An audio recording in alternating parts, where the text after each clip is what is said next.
오늘 우리에게 주신 하나님의 말씀은 에스겔서 35장 10절부터 15절까지 말씀입니다. 에스겔서 35장 10절부터 15절까지 말씀입니다. 우리 다 찾으셨으면 하나님을 경외하는 마음으로 한 목소리로 천천히 함께 같이 읽겠습니다. 내가 말하기를 이 두 민족과 두 땅은 다 내 것이며 내 기업이 되리라 하였도다. 그러나 여호와께서 거기에 계셨느니라. 그러므로 주 여호와의 말씀이니라. 내가 나의 삶을 두고 맹세하노니 내가 그들을 미워하여 노하며 질투한 대로 내가 내게 행하여 너를 심판할 때에 그들이 나를 알게 하리라. 내가 이스라엘 산들을 가리켜 말하기를 저 산들이 황폐하였으므로 우리에게 넘겨주어서 삼키게 되었다 하여 욕하는 모든 말을 나 여호와가 들은 줄을 내가 알리로다. 너희가 나를 대적하여 입으로 자랑하며 나를 대적하여 여러 가지로 말한 것을 내가 들었노라. 주 여호와께서 이같이 말씀하셨느니라. 온 땅이 즐거워할 때에 내가 너를 황폐하게 하되 이스라엘 족속의 기업이 황폐함으로 내가 즐거워한 것 같이 내가 너를 황폐하게 하리라. 세사나 너와 에돔 온 땅이 황폐하리니 내가 여호와인 줄을 무리가 알리라 하셨다 하라. 아멘. 우리가 계속 35장 에돔의 심판에 대한 예언의 말씀을 보고 있는데요. 그 심판의 이유가 어제 살펴본 내용은 에돔이 이스라엘 백성들을 미워했기 때문입니다. 그 안에 오랫동안 가지고 있는 미움이 있었기 때문이고, 오늘 말씀 세 번째 이유는 이 두 민족과 두 땅이 다 내 것이며 내 기업이 되리라, 이 말이 남북 이스라엘이 다 내 땅이 될 거다라고 말하는 이 에돔의 교만을 이야기합니다. 그리고 뒤에 계속 나오지만 이 이스라엘 백성을 조롱하고 또 나아가서 하나님을 조롱하는 그 모습 때문에 에돔이 심판을 받게 된 거예요. 어제도 말씀드렸지만 이스라엘 백성의 회복은 33장부터 계속 그동안에는 계속 심판에 대해서 들었잖아요.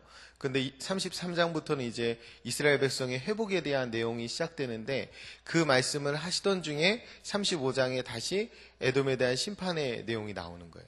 실제 26장 그 앞서 에돔에 대한 심판의 말씀은 이미 있거든요. 그런데 이것이 또 한 번 이 중간에 이스라엘 회복을 이야기하는 중간에 다시 등장하는 이유는, 그러니까 구원받은 이스라엘 백성, 구원받은 하나님의 백성들을 대적하는 그 존재로 에돔을 이야기하고, 그 대적하는 존재를 완전히 멸해 주시는 하나님을 말씀하기 위해서 이렇게 이 이야기가 중간에 들어있는 거예요.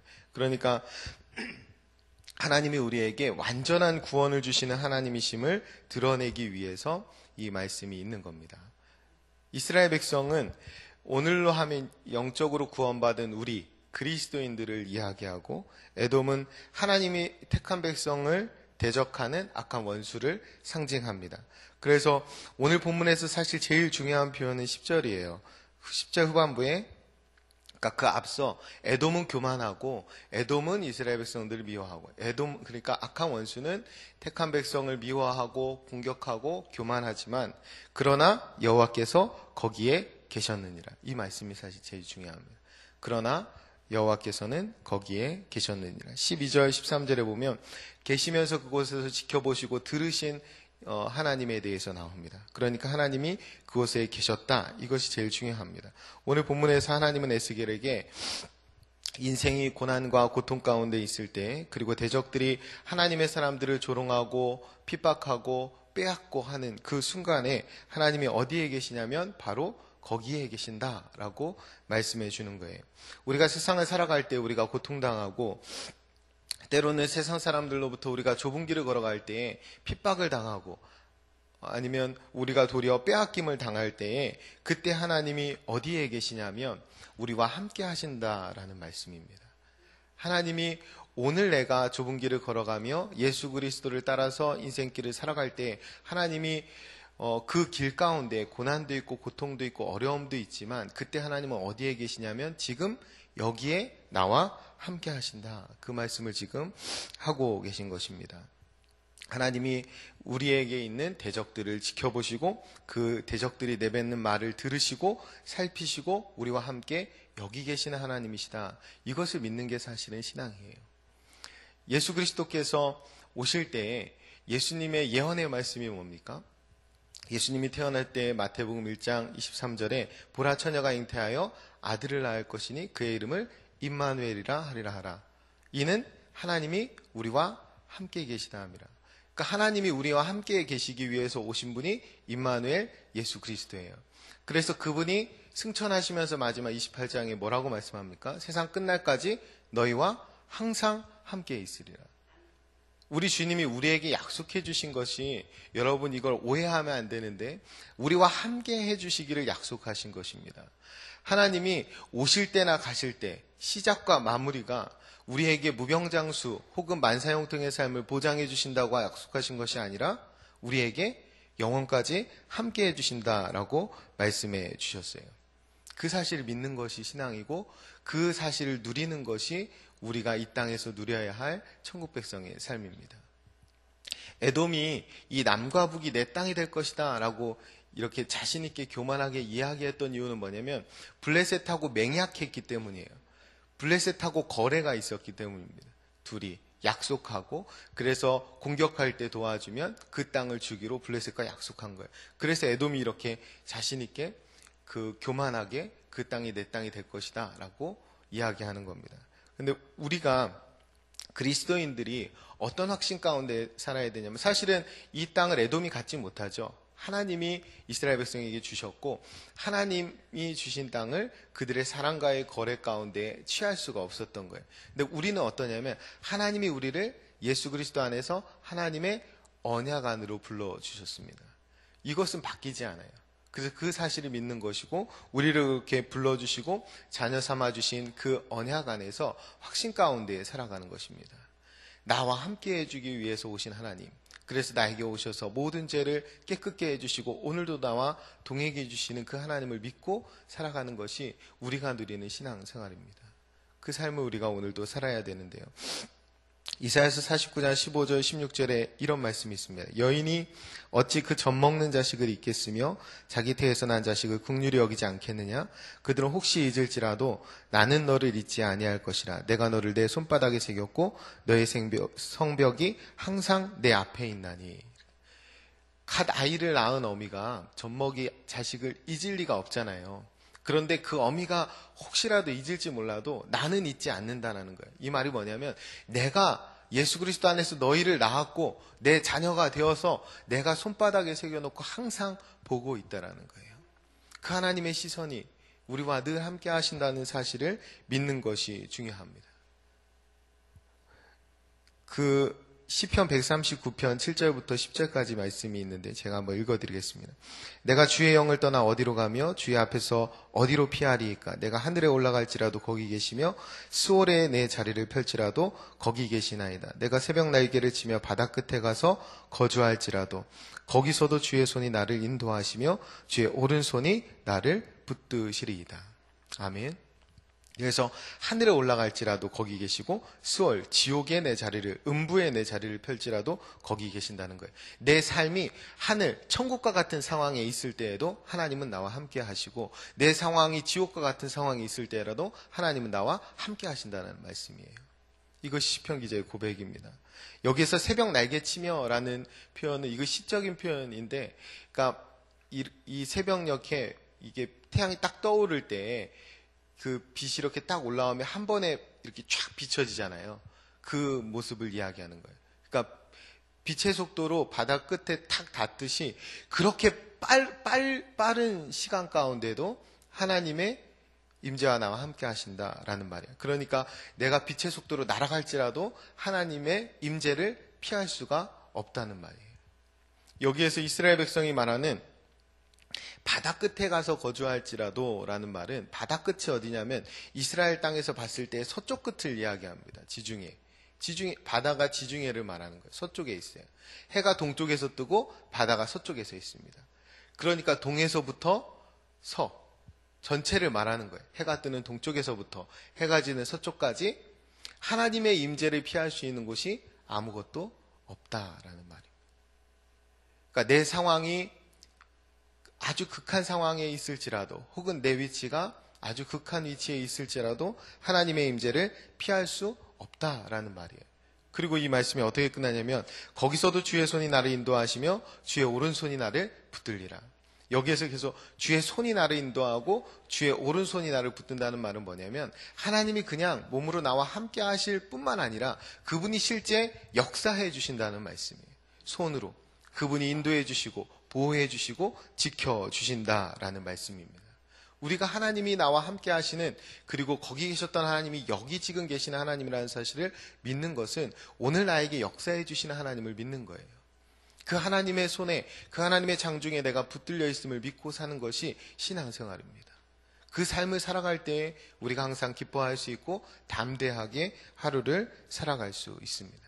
14절과 15절 마지막을 보면요, 주 여호와께서 이같이 말씀하셨느니라. 온 땅이 즐거워할 때에 내가 너를 황폐하게 하되 이스라엘 족속이 기업이 황폐함으로 내가 즐거워한 것 같이 내가 너를 황폐하게 하리라. 세일사나 너와 에돔 온 땅이 황폐하리니 내가 여호와인 줄을 무리가 알리라 하셨다 하라.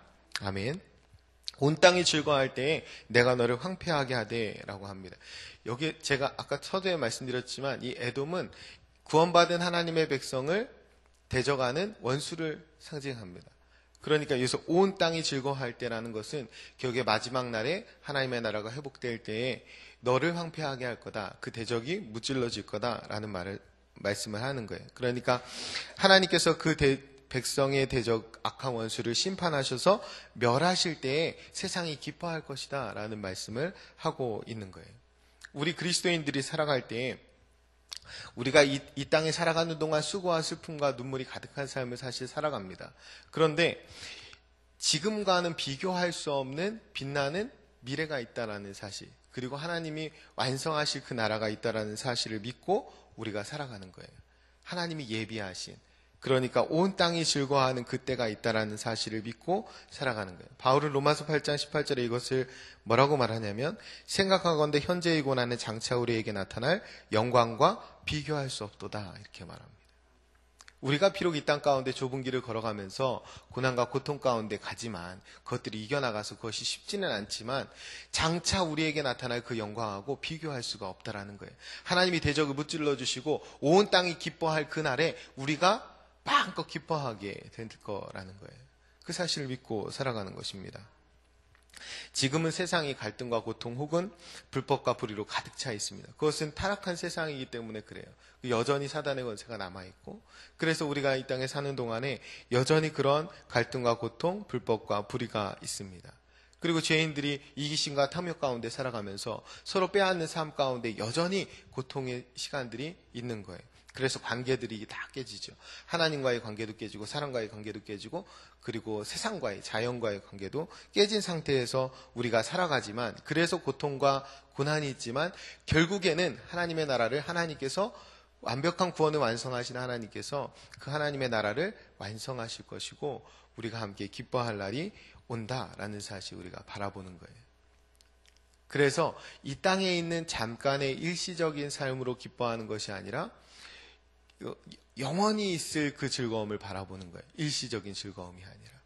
우리가 단순히 땅에서 얻는 즐거움이 아니라 하늘에서 얻는 즐거움을 바라보면서 살아가는 거죠. 이것을 천국을 소망하면서 살아가는 것이라고 합니다. 또한 한편으로 먼 미래에 받게 될 그 기쁨만 바라보며 사는 것이 아니라 오늘도 그 기쁨을 당겨서 살아가는 것이 그리스도인의 삶입니다. 이 땅에서도 그 기쁨을 누리는 거예요.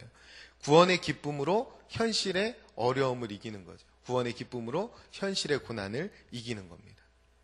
그래서 바울을 통해서 주님이 우리에게 권면해 주신 것은 주 안에서 항상 기뻐하라는 거예요. 우리가 세상에 살지만, 세상에 악과 고통이 있는 세상 가운데 살지만 우리는 그냥 세상 가운데 사는 것이 아니라 주 안에서 그 세상을 살아가는 것입니다. 우리와 지금 여기서 함께 해주시는 하나님과 함께 주 안에서 살아가기 때문에 바울을 통해서 끊임없이 권면해 주시는 건 뭐냐면 주 안에서 기뻐하라. 주 안에서 기뻐하라. 이 말씀을 계속하십니다. 항상 기뻐하라. 쉬지 않고 기도하라. 범사에 감사하라. 이는 그리스도 예수 안에서 너를 향하신 하나님의 뜻이니라. 우리가 세상 가운데 왜 그 삶을 살 수 있냐면 우리에게 예수 그리스도를 주셨기 때문입니다. 그래서 예수 그리스도 안에서 우리는 기뻐하면서 살아갈 수 있는 거예요. 예수 그리스도 안에서 오늘도 기도하면서 하루를 시작하고, 예수 그리스도 안에서 우리 하루를 마무리할 때 다시 범사에 감사하면서 하루를 마무리할 수 있습니다. 우리가 예수님 안에서, 그리고 그분이 오늘 여기 우리와 함께 하신다는 사실을 믿는 것이 중요합니다. 그래서 고린도후서 6장 10절에 바울이 이렇게 고백합니다. 근심하는 자 같으나 항상 기뻐하고, 가난한 자 같으나 많은 사람을 부유하게 하고, 아무것도 없는 자 같으나 모든 것을 가진 자로다. 이게 바울의 고백이고 우리의 고백입니다. 왜 그러냐면 예수 그리스도 하나님이 우리와 함께 하시기 때문이에요. 세상 사람들이 볼 때는 근심하는 것 같지만 우리는 근심하지 않습니다. 하나님이 우리에게 담대함을 주시기 때문에 도리어 우리는 항상 기뻐하면서 살아가는 거예요. 세상이 볼 때는 가난한 자 같지만 우리가 온 우주를 창조하신 하나님의 부유함을 덧입어 살아가는 하나님의 자녀가 되었기 때문에 많은 사람들을 도리어 부욕해 한다는 거예요. 가진 것이 없어도 하나님의 부유함이 있어서 내 것을 기꺼이 내줄 수 있다는 거예요. 세상 사람들은 이기심 때문에, 욕심 때문에 남의 것을 빼앗는 삶을 끝까지 살아간다면 우리는 하나님의 부유함 때문에 내 것을 기꺼이 내어주는, 그래서 많은 사람을 부유하게 하는 삶을 살 수 있다는 거예요. 그래서 아무것도 없는 자 같은데 도리어 모든 것을 가진 자가 되는 거예요. 그게 그리스도인의 삶입니다. 우리가 지금 묵상하는 에스겔에서는 맨 끝에 48장 35절에 가면 여호와 삼마 하면서 끝납니다. 하나님이 거기 계시다 하면서 끝나요. 에스겔서를 전체 그림으로 이야기하면 이스라엘 백성이 타락하면서 성전을 하나님이 떠나십니다. 그러다 후반기에 다시 성전으로 돌아오셔요. 그 다음에 마지막 선언하시기를 그 성전 안에 하나님이 거기 계시다 하시면서 여호와 삼마 하고 끝납니다. 하나님이 우리를 예수 그리스도 안에서 하나님의 성전으로 불러주셨어요. 하나님이 오늘 어디 계시냐면 우리 가운데 함께 하십니다. 여러분 안에 함께 하시고요. 우리가 오늘 무엇을 믿는 거냐면 거기 계신 하나님이 지금 여기 계신다는 사실을 믿는 것입니다. 그리고 여기 계신 하나님이 우리가 나중에 하나님 나라에 이르렀을 때, 마지막 날이 이르렀을 때 그 천국 거기에 계시는 하나님이라는 사실을 믿고 오늘을 살아가는 것입니다. 그게 하나님을 모시고 살아가는 성전된 우리 삶의 본분입니다. 우리가 찬양할 때, 우리가 아까 주의 곁에 있을 때 마음이 든든하오니 주여 내가 살 동안 인도하여 주소서 이렇게 찬양했습니다. 우리 주님이 우리의 곁에 계시기 때문에, 우리가 성전되었기 때문에, 우리 안에 주님이 계시면서 오늘도 이끌어 주실 것이기 때문에 우리가 마음이 든든한 것입니다. 믿음으로 담대하게 승리할 수 있는 거예요. 우리가 살 동안 주님이 우리를 인도해 주십니다. 세상 끝날까지 주님이 우리와 영원토록 함께 해주시겠다고 약속해 주셨습니다. 그 약속을 붙들고 오늘도 함께 하시는 주님과 동행하며 오늘 한 날도 하나님 앞에서 승리하는 복된 한 날이 되셨으면 좋겠습니다. 기도하겠습니다. 참 좋으신 아버지 하나님 감사합니다. 오늘도 우리와 함께 해주시는 하나님을 말씀해 주셨사오니 하나님과 동행하는 복된 한 날로 인도하여 주옵소서. 저희가 하늘에 올라갈지라도 거기 계시며 수월의 자리를 펼지라도 거기 계시는 하나님이신 줄을 믿습니다. 우리와 함께 하시는, 우리 곁에 계시는 주님과 함께 담대하게 마음이 든든한 하루를 살아갈 수 있도록 인도하여 주옵소서. 세상의 이기심과 욕망에 이끌려 살아가는 것이 아니라 영원한 즐거움을 바라보며 살아갈 수 있도록 주님 인도하여 주옵소서. 저희가 오늘도 삶의 현장에서 우리와 함께 하시는 하나님을 바라볼 수 있도록 우리를 붙드시고 인도하시고 역사하시는 하나님의 손을 발견할 수 있는 믿음의 눈을 열어 주옵소서. 그래서 저희가 비록 좁은 길을 갈지라도 임마누엘 하시는 주님을 의지하여 오늘도 찬송하며 걸어가는 복된 한 날로 인도해 주옵소서. 동행해 주실 것을 믿으며 감사드리며 예수님의 이름으로 기도합니다. 아멘. 오늘은 말씀 3운동 온 세계 선교에 대한 공동 기도문을 함께 교독하며 기도하겠습니다. 성경의 중심 가르친 말씀 3운동 온 세계 선교의 비전은 주님의 말씀 3 공동체 성락선교교회에 주신 명령임을 믿습니다. 이 소명을 사명으로 받아 수명하여 이루도록 우리를 이끌어 주옵소서.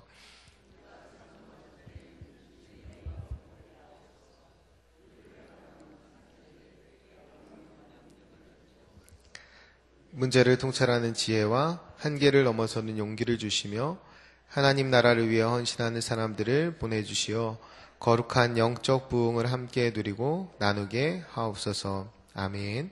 함께 주기도문 하시겠습니다. 하늘에 계신 우리 아버지, 아버지의 이름을 거룩하게 하시며 아버지의 나라가 오게 하시며 아버지의 뜻이 하늘에서와 같이 땅에서도 이루어지게 하소서. 오늘 우리에게 일용할 양식을 주시고 우리가 우리에게 잘못한 사람을 용서하여 준 것 같이 우리 죄를 용서하여 주시고 우리를 시험에 빠지지 않게 하시고 악에서 구하소서. 나라와 권능과 영광이 영원히 아버지의 것입니다. 아멘. 이 시간 다음과 같은 기도의 제목으로 기도드리겠습니다. 지금 들은 말씀이 내 삶으로 이어지게 하옵소서. 우리 교회 영적 리더들이 예수님의 마음을 품고 주님의 몸된 교회를 잘 섬기게 하옵소서. 오늘 수요 예배에 미얀마 정운채 선교사님께서 오셔서 설교하시는데요. 오늘 수요 예배 가운데 풍성한 은혜를 주옵소서. 계속되는 교구 대신방과 교구별 VIP 초청 예배에 은혜를 더하여 주옵소서. 2018년 북미 선교 탐방팀이 내일 이제 돌아오게 되는데 마지막 일정까지 성령께서 인도해 주옵소서. 22일 한미 정상회담에 이어 북미 정상회담이 잘 진행되어 한반도의 평화가 정착되게 하옵소서. 공동 기도문의 기도 제목과 여러분 각자의 기도의 제목에 따라 기도하시다가 삶의 자리로 나아가시겠습니다. 기도합니다. 참 좋으신 아버지 하나님 감사합니다. 오늘도 주님의 거룩한 조정을